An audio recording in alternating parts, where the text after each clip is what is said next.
Okay, jamani leo nimetembelewa na mgonjwa wangu huyu ambaye alikuja akiwa na changamoto ya vidonda vya tumbo. Nakumbuka alishawahi kunipa story yake, kuna kipindi alilazwa kabisa kwa sababu ilikuwa imefikia hatua hata akienda kujisaidia alisaidia kabisa choo kinatoka cheusi. Maisha alikuwa na shida ya H. pylori na vidonda vya tumbo. Tumsikie Mr. Johnson ambaye amekuja hapa na anataka kuzungumza na mimi. Karibu sana Mr. Johnson. Asante dokta. Ndio. Shukuru. Okay, unaweza kumwambia msikilizaji kwamba mwanzoni ulianzaje na sasa hivi unaendeleaje? Ulipoanza matibabu. Mwanzoni nilikuwa na hali mbaya mno, Ndio. yaani hali ilikuwa ni mbaya sana, maumivu makali ya tumbo.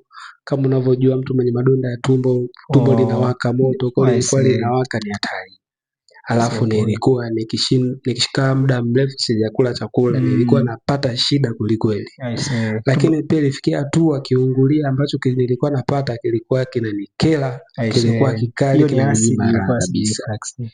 Unaona bana, sasa bahati nzuri nilivyokuja Mm, ukaniuliza nikakujibu maswali yako uliokuwa umeniuliza. ndio. Mwisho wa siku ukaniambia madonda ya tumbo hayo yatakuwa Yeah. ni Hebu kwa makali kabisa. kifupi, sasa hivi ni hali gani ambayo sasa hivi unaiona toka umetumia dozi? Nafikiri ni mwezi mmoja umeisha au mwezi mmoja nafikiri na kama na wiki moja hivi. Ni uko sahihi kabisa. Mm, Mpaka saizi yale maumivu ambayo nilikuwa nayapata angalau mm.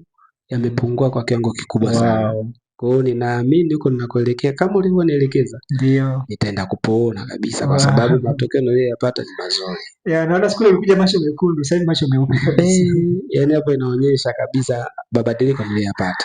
Wow, asante. Mimi ninafurahi kusikia hivyo na naamini utakapomaliza dozi hata vile vyakula ambavyo ulikuwa uvitumie mwanzoni utaanza Mm, kuvitumia sasa. Nilikuambia usivitumie, uvisitishe kwanza, fuata utaratibu ambao nimekupangia. Kwa sawa hiyo usije sawa. ukapoteza masharti. Tukaanza upya dozi. Sitaki tufikie huko.